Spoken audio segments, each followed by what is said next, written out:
Hi, everyone. It's so good to see you here. I'm really excited for this one because research sounds simple on the surface. Find a grant and apply for it.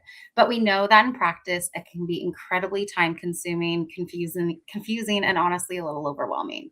So, right now, when funding feels more competitive and organizations are stretched thin, figuring out where to spend your time, where not to, matters a lot. So before we dive in, I have a few quick housekeeping notes. We're hosting this through our StreamYard webinar. So this session is being recorded. So we'll share the replay with you guys afterwards. Please drop your questions into the chat as we go. You don't need to wait till the end. We'll be able to pull those in throughout the AMA. I'll keep an eye on the chat. So I'll be sure to keep those kind of flagged for the AMA portion as well. And then we will be answering or sharing questions that people responded to during the registration. So I just want to thank everybody for actually sharing those and looking forward to diving into those as well. So we're here to talk about what's actually working, what's not, and hopefully give you a few practical ways to make your grant research more focused and a lot less overwhelming. So today's session is called Grant Research, Where the Money Is, with Amy Krigsma from Art Nonprofit Consulting. And just to go over a quick overview for today. So Amy will kick it off with a short learning segment to frame the conversation. I'll guide us through those curated questions that came from the audience during registration. And then we'll leave the questions open to the floor with the audience here. So this is a facilitated community first conversation. So please, please, please drop those questions in the chat. Now, I'm really excited to introduce you to Amy. So Amy's the founder and CEO of ARC Nonprofit Consulting, where she helps mission-driven organizations secure and manage grant funding. She holds a Master of Nonprofit Management and a Master of Public Administration from the University of Central Florida. And since launching her firm in 2022, she has helped clients secure more than $3.8 million in grant funding across areas including workforce development, youth services, health equity, food security, the arts, and community development. Her background also spans nonprofit evaluation, policy, capacity building, and higher education, and she serves in a number of grant review and philanthropic leadership roles. What I really appreciate about Amy's approach is that she takes something that can feel really complicated and helps organizations make sure it's more strategic and practical decisions about where to focus. Amy, I'm going to hand it over to you. Yeah, great. Okay, so obviously the first thing that we want to talk about is where to actually find grants. Everybody, I'm sure, knows about the paid databases like Candid Premium, Instrumental, and GrantStation. Unfortunately, those are somewhat cost prohibitive to nonprofits, especially smaller organizations, so they may not necessarily be a good fit for a lot of organizations to invest in. Grants.gov will show you any federal funding opportunities that are available through the United States government. You can also look specifically at funder websites. Not all funders have websites, but you can, just do a Google search and find a list of funders in your area or that do fund work that you do. There are also some listservs out there that you can sign up for. The one that I used to really like actually came from Candid, and they did away with that, unfortunately, but there's still a few out there that you can find that will give you like curated lists of opportunities as they come out. Another place that you can go is to ProPublica, where you can find the 990 PF for different funders, and that will show you what other organizations have been funded by those foundations, how much they were funded, and what the purpose of that funding was for. It's a little bit more manual than some of these paid databases where you just, plop in a couple of keywords and it returns results. But it is a free resource that you can use. And then with, of course, the rise in artificial intelligence, you can always ask Claude or ChatGPT, give it some parameters, and it will give you a list of curated results that may or may not be a good fit for your organization. So the trouble with any of these opportunity or any of these um, resources is that you still need a human eye to discern whether or not an opportunity is a good fit. Even with the paid research databases, they're going to return results that are not necessarily a good fit for your organization. And Nicole, if you go to the next slide, that's actually what we're going to talk about next. So the next thing that you want to do is figure out if a funder is a good fit for your organization. And the primary uh, qualifier that you want to look at is what that funder's priorities are. So when we talk about funder priorities, we're talking about geographic priorities. So do they give in your specific city, town, county, state, country for some of our international friends? Do they fund work that you do? So workforce development, food insecurity, aging in place, youth development, you name it. You also want to think about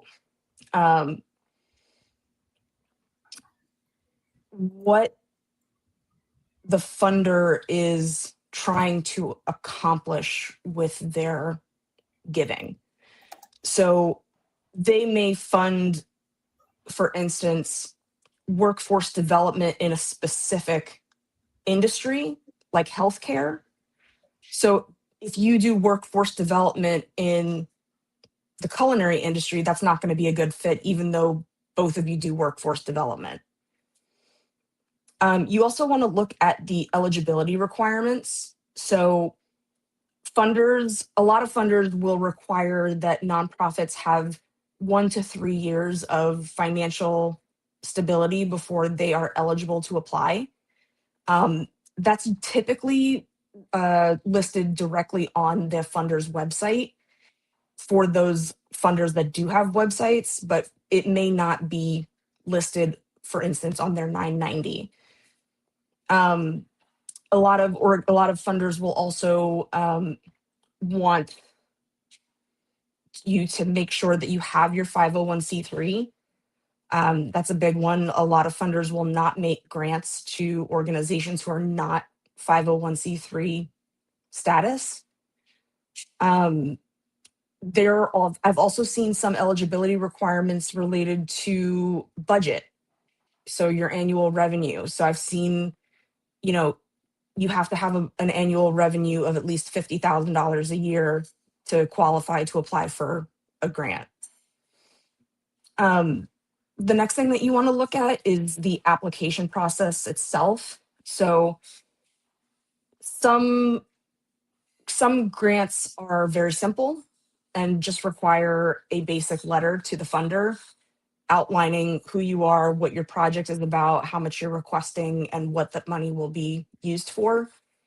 Other applications are much more complex, especially when you start getting into things like government grants. The application instructions and requirements become much more laborious, and so you have to decide if the um, the complexity and the work that you have to put into that application is worth your time. And then, of course, most funders have specific deadlines by which you need to apply, and if you are close to that deadline, it's not necessarily going to be a good opportunity for you to apply for that in this cycle, because you really want to give yourself enough time and enough runway to put together a thoughtful application. And then, of course, the grant amounts. If you are a $1 million organization, for example, applying for a $1,000 grant is probably not worth your time, especially if, going back to the complexity of the application, if that application is going to take longer in resources. So like the person filling out the application, if it costs you more to pay that person to fill out the application than it does to than what you will get out of the application, then it doesn't make sense to apply. You can go to the next one.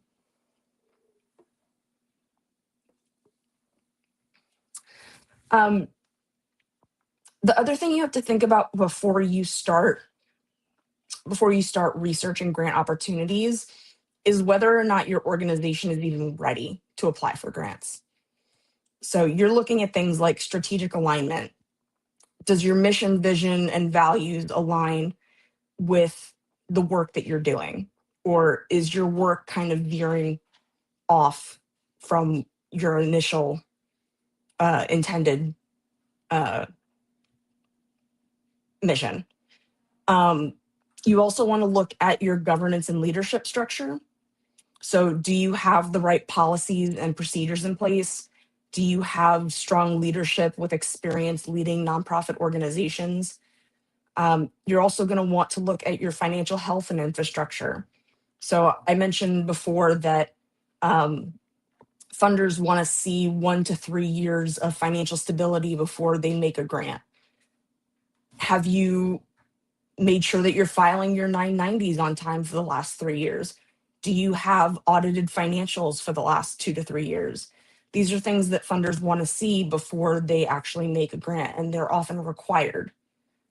Um, you also want to make sure that your program design and the related metrics and outcomes are strong. So you can have the best grant writer in the world, but if your program is lacking, you're not going to get funded. Um, and then compliance, risk, and operational capacity really has to do with the trust factors around whether you have your house in order. So, making sure again that you're applying for your 990, that your 501c3 is current, that you have your bylaws and articles of incorporation in place, and also that you have the ability to manage a grant of the size that you're applying for.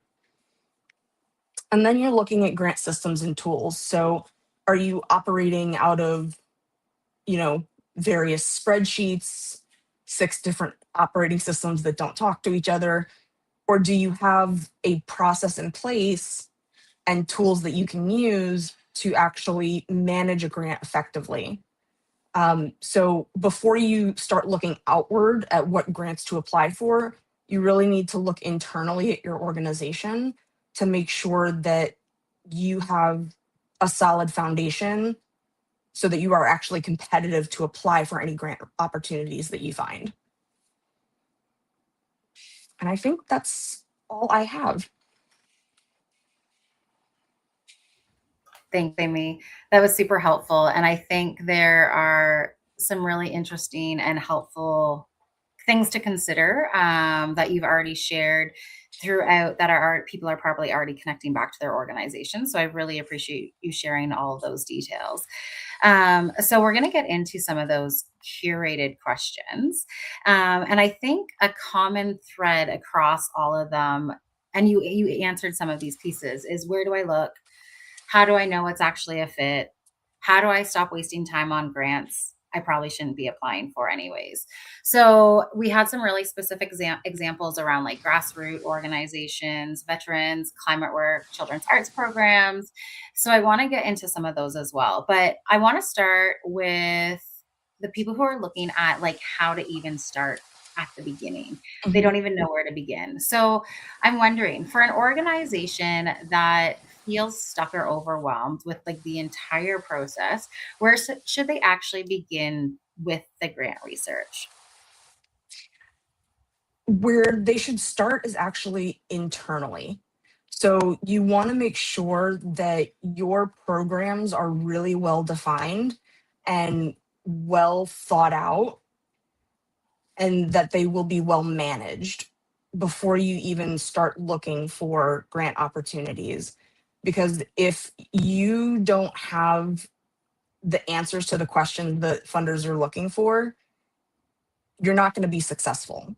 So you really want to be strategic in the way that you're thinking about your programming so that when you do start to look for opportunities, you find ones that are really truly aligned with the work that you're doing and you're not just chasing dollars because there's money out there.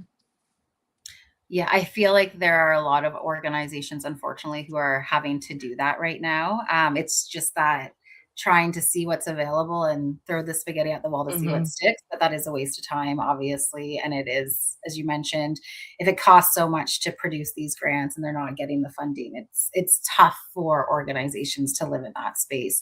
So I'm curious, based on that, would you say, like, do they need a theory of change? Are there ways that you can pull the questions for the grant application prior so people could be stood up and like know what they need to kind of respond to before they actually apply? Yeah, so unfortunately, most organizations don't have a theory of change in place. And it's a really important tool. And honestly, a lot of organizations don't even really understand what a theory of change is. And so, for those that are new to theory of change, what theory of change basically does is it explains how the intervention that your organization is applying creates the outcomes that you're looking for. So how it creates the change in behavior, knowledge, society. And so if you're able to approach a funder or a fundraising opportunity with a theory of change, it's going to make it a lot easier for you to connect a particular opportunity to the work that you're doing because you know exactly um, you know how you get from A to B. Yeah, I think that's really important, and having that structure, it allows you to also practice how you talk about your program, the impacts that it has. You can pull resources from the actual program, well, not resources, but potential stories or impact statements as Mhm. well. So I think having those on file and on hand and practicing how you can talk about it and communicate it in a meaningful way always is always helpful. Yeah. Now, do you find that you're able to pull the questions beforehand? So if you saw a application last year that you were like, this would be really interesting for us to apply to, you missed the opportunity. Is there a way to see the questions? This is really dependent on the funder. I am a big proponent of make the application available without making me create a portal login. Unfortunately, most funders don't do that. There are some funders who I very much appreciate that do make their application questions available prior to having to create a portal or whatever, being able to access the application itself. Um, but if it's not um, easily accessible on the funder's website, you can always reach out to the funder or to a program officer to see if they would be willing to share a copy of the application with you ahead of time.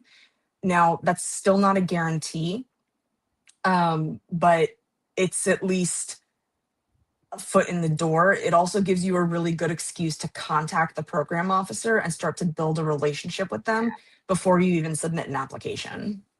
That's great. And I think when I have gone through the granting process, some of the questions I'm like, okay, this clearly does not feel like the right fit anymore, or it gives me enough time to think through the process and like actually this actually hones in on my theory of change a little more, and it gives me a little time to actually finesse potentially the program or the language. So, and I love the idea of giving it the opportunity to build that relationship, because Mhm. I think sometimes that's half the battle, is just finding that opportunity to connect with the organization or the funder prior to the actual application process. Yeah, so much of this industry and nonprofit work in general is relationship based.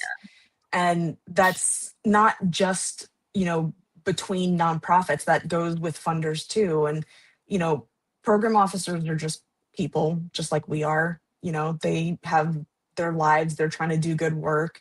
And believe it or not, they're on the same team as you and they want to connect with you and they want to help you accomplish your mission because that helps them to accomplish their mission. 100%. I like that framing. Thank you for that. So we had several organizations or individuals who submitted questions, have really specific areas, as I mentioned. So they're wondering, how should someone approach grants? Oops, sorry, I'm like getting ahead of myself here. How should someone approach grant research when their work doesn't fit neatly into one funding category? Yeah, this one's really hard because I have a couple of clients that are in like really niche Mhm. areas. Like for instance, I have a client who is a historical house museum. So it's like historic preservation meets arts adjacent humanities. These are not areas that are heavily funded. And so it can be really difficult to find opportunities that are a good fit for your organization.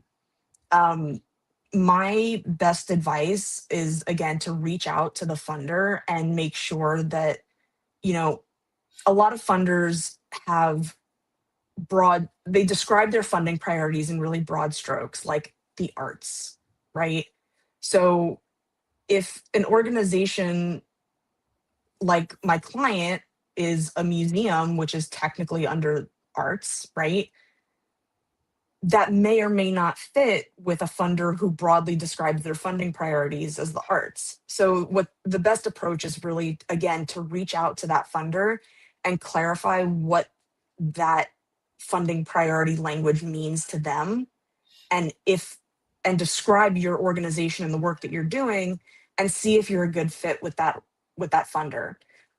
It's a lot of work up front to do all of that, especially if you're looking at, 5, 10, 15 funders that you have to reach out to. But it saves you a lot of time on the back end. And it saves you from having to write a bunch of applications that have no chance of getting funded. Again, I think that relationship piece is key. And if you can have an honest conversation on the onset, it's probably going to be beneficial for both because I can only imagine how many application funders get right now too with the shift in the nonprofit landscape. I have had conversations with funders over the last year. Since all of the federal funding cuts, foundation funders are getting double and triple the number of applications that they were in previous cycles, and especially smaller family foundations that have little to no staff. They're as overwhelmed as the nonprofits are. So how are you finding the response time in those spaces? Like, does it always make sense? Because we're talking about building relationships, but if they're volunteer led or they are also stressed and pressed, like, are you finding that they're responding to you in a timely way? So I am finding that the typical grant cycle length has been extended. I mean, I've seen grant cycles that run anywhere from 3 months to upwards of 18 months, Oh, depending on the funder. mhm. Um, I would say typical is about 6 to 9 months. Um, but even funders who have a more typical um, cycle length are having to take more time to go through all of the applications that they're receiving. Either that or they're limiting the number of applications that they will even consider. Mm. So I've seen funders that are actually capping the number of applications that they will look at. It's an interesting approach, but they obviously have to do something to make it work for them as well. So Yeah. there's a lot of questions in the comments too, and we will get to the comment section soon around AI. So I'm wondering, AI or no AI? I know there's a whole ethical component that we won't really get into today, unless it makes sense for you. And then the grant databases, the paid grant databases that you've highlighted earlier, are they actually worth it? So those paid grant databases are in and of themselves a form of artificial intelligence, right? Any search engine that you use is. Now, even for organizations that are not going to outsource the writing of the grants themselves, I would always recommend that they outsource the research Mm, because these databases are so expensive that it's really not cost effective for nonprofits to subscribe to any of them. Now, I will say there's a caveat to that, which is Candid Premium. Um, they were running a promotion for a while, and I don't remember off the top of my head. It's been a while since I looked at it. But they were running a special where nonprofit organizations with budgets of under $1 million who achieved a gold seal of transparency or higher got free access to the premium version of their search database. So that's a potential option. But there's also an option where Candid has what they call funding information network partners. Mm, So a lot of these are libraries or nonprofits that specifically focus on building the capacity of other nonprofits who have paid access to Candid Premium, where you can go as, a nonprofit and utilize that database in their facility for free. So, you can make an appointment with your local library. There's a page on Candid's website where you can go and put in your zip code, and it'll show you like the closest 10 network partners to your location where you can go and access Candid Premium for free. But that's I would amazing. not recommend any nonprofit pay for one of these databases. That's amazing. I love that. I love local libraries in general, but I love that that's a free resource and a really great way for the local connection and opportunity to dive Mhm. into those resources. So, Amy, I will get those after this as well, and then we'll share that in the follow up so people can Yeah. dive into those opportunities. So, I am going to pull a few questions from the audience. So, one of them from Jay: how do you break into the very relational invite only world if you don't have an existing relationship with a funder? Yeah. This is a tough one. My philosophy is that the quickest way to piss off a funder is to not follow their instructions. So if they are truly invite only, please don't go knocking on their door without a warm introduction, because that's just going to turn them off and you're not going to get funded that way. The way to approach that is to see if any of your board members, any of your staff members, or any of your larger donors have existing relationships with anybody at that foundation. Great And idea. to see if they can provide a warm introduction for you. Now, if you don't have any kind of connection like that, um, the best thing that you can do is really to just show up in spaces where these funders might be spending their time, and try to meet them organically. You can try to connect with them on LinkedIn and see if you can build a relationship that way. But I'm sure they're getting, inundated with connection requests as much as they are with applications. So, um, unfortunately, the invite only world is really, really difficult to break into. Um, I I wish more funders would move away from that model, but until they're ready to kind of play ball with the rest of us, it's a little bit of a gatekeeping situation.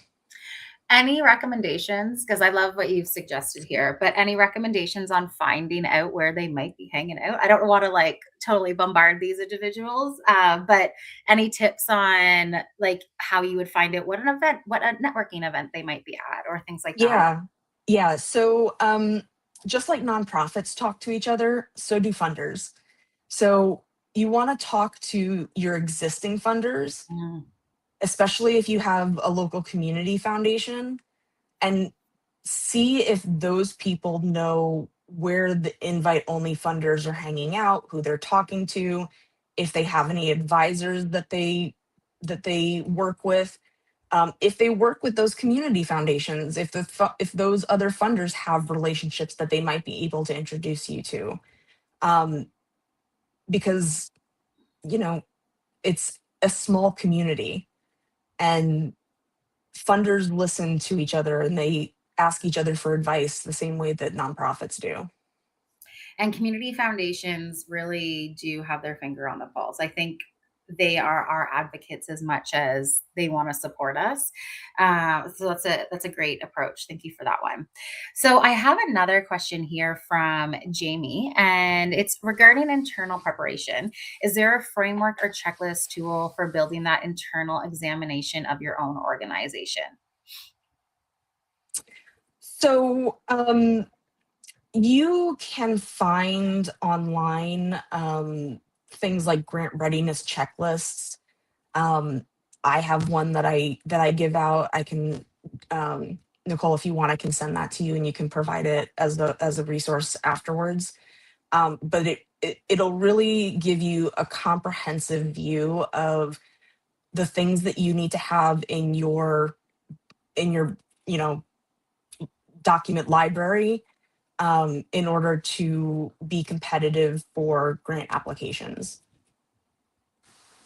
Do you have any like tips on what that would look like if somebody wanted to start building their own? Um, yeah, so I mean, like I said, I've got one that can be shared, but you can look up grant readiness checklist in Google and you'll pull up a dozen results.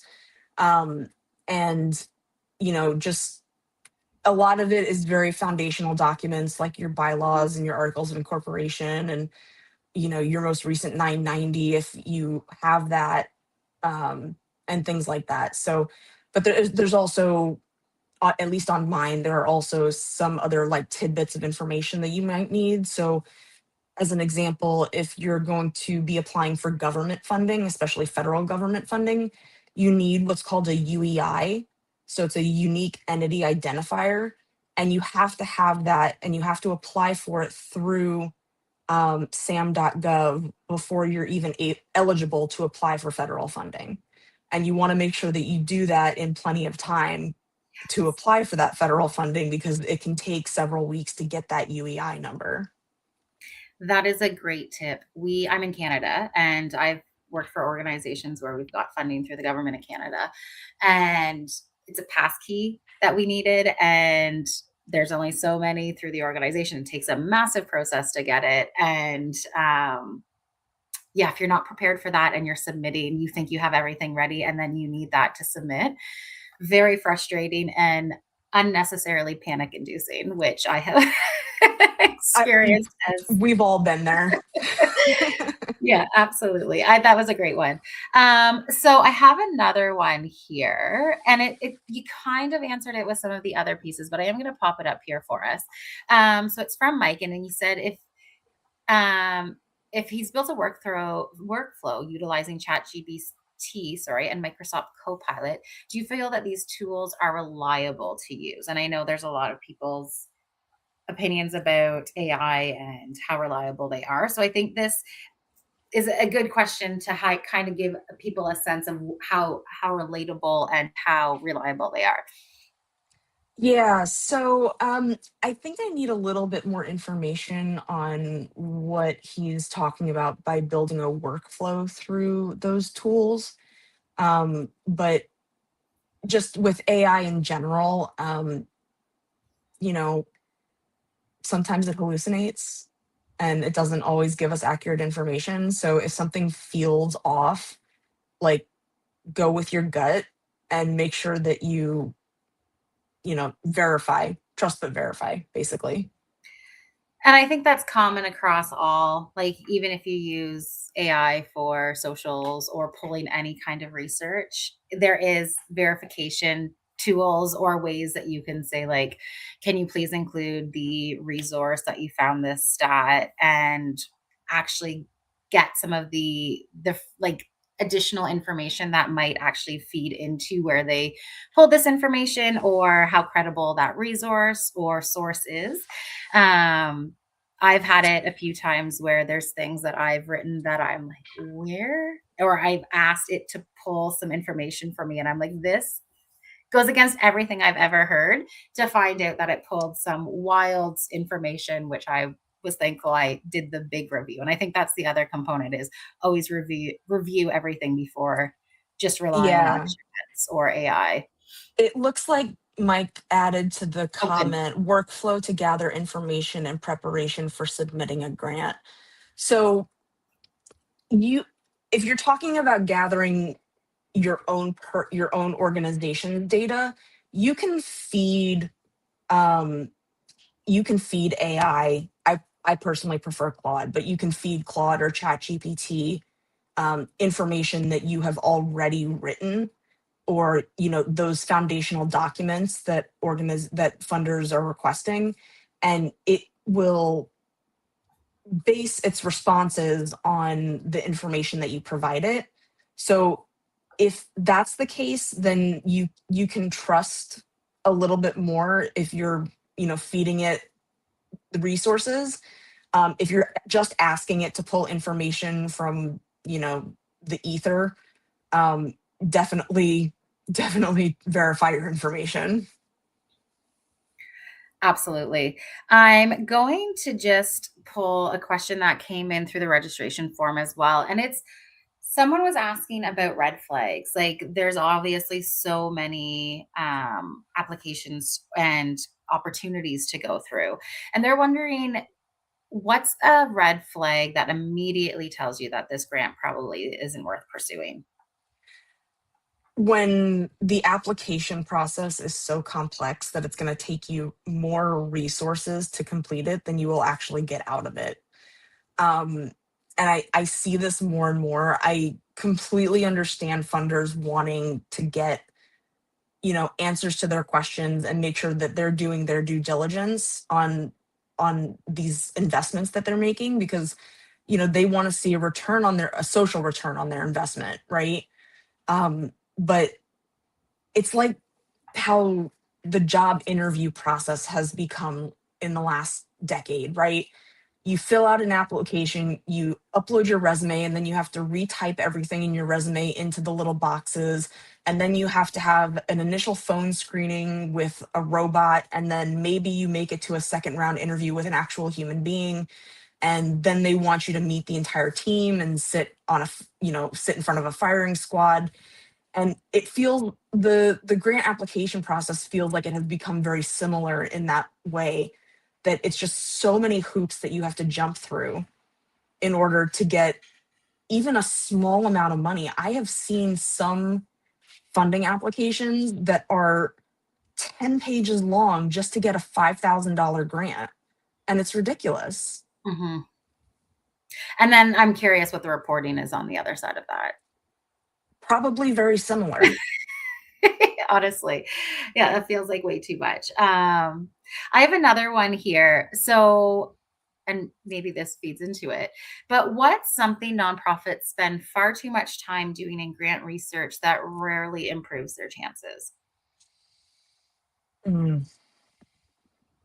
In the grant research process, um, I would say chasing anything and everything that feels like you could potentially maybe might fit into it.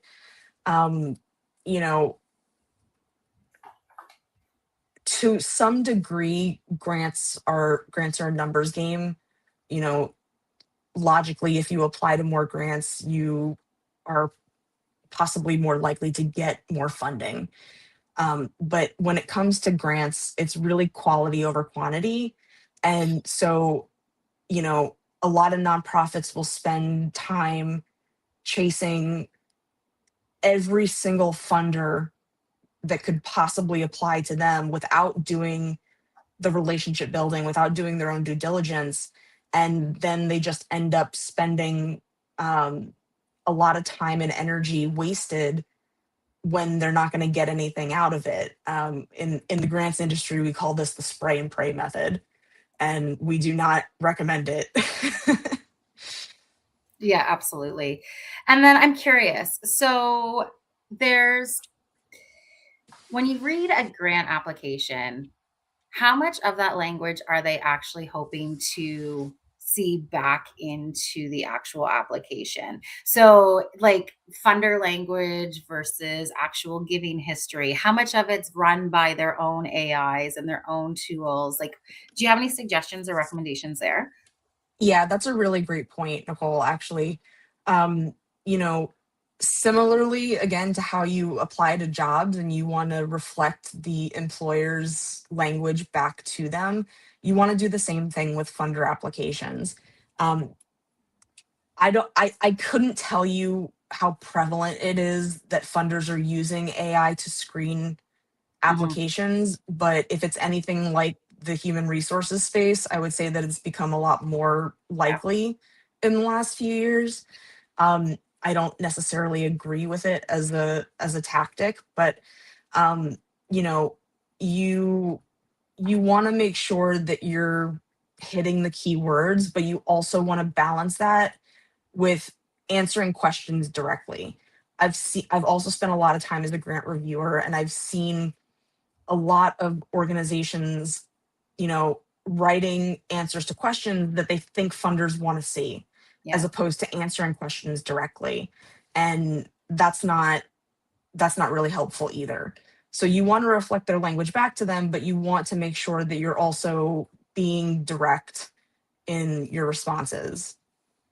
Yeah, I think that's totally that makes sense because sometimes you can answer their question with a question back to them honestly, and it's just spewing AI garbly goo. Like, I've seen that in responses sometimes, and I'm like, "Did you read?" Yeah. Okay, so I have one last question for you, and it's around if you could give a small nonprofit only one piece of advice for improving its grant pipeline or research process for this year, what would it be? Get Sorry, I some threw this target. one at you. That's okay. Um, Work with somebody with experience. Don't try to figure it out on your own. And, you know, especially with the research process, you want to make sure that the opportunities that you come across are really truly a good fit for your organization. And so if you want to, improve your pipeline with genuine, good quality opportunities, um, I really don't waste your time trying to sort through it yourself. Work with a consultant that has experience doing this. It'll be well worth your investment, both from a monetary and a time perspective. That's fair. There are a lot of grants out there, so oftentimes people just know which ones are the right fit for sure. Amy, that was incredibly helpful. And I just want to thank you so much for joining us today. I think what I'm taking away is that the grant research field isn't necessarily about finding more opportunities, and it's really about getting clear about the opportunities that are actually worth your organization's time. So I just want to Absolutely. say, huge thank you to you, to everybody who joined us, who shared questions, who provided questions during the registration process. It's just made this conversation that much richer. So we'll share again the replay of this conversation and the resources that Amy talked about after. So keep an eye out for that. And if today sparks some ideas for how you could tighten up your grant research process, hopefully you'll have an opportunity to get a closer look at some of the work that Amy does and where you might find your strongest fit. So before you head out, feel free to check out some of our upcoming Hive events and conversations. You can find them on our Luma calendar and in the YouTube channel. So definitely check out those opportunities. And again, Amy, thank you. And thanks everyone for being here. Thanks, Nicole. Take care.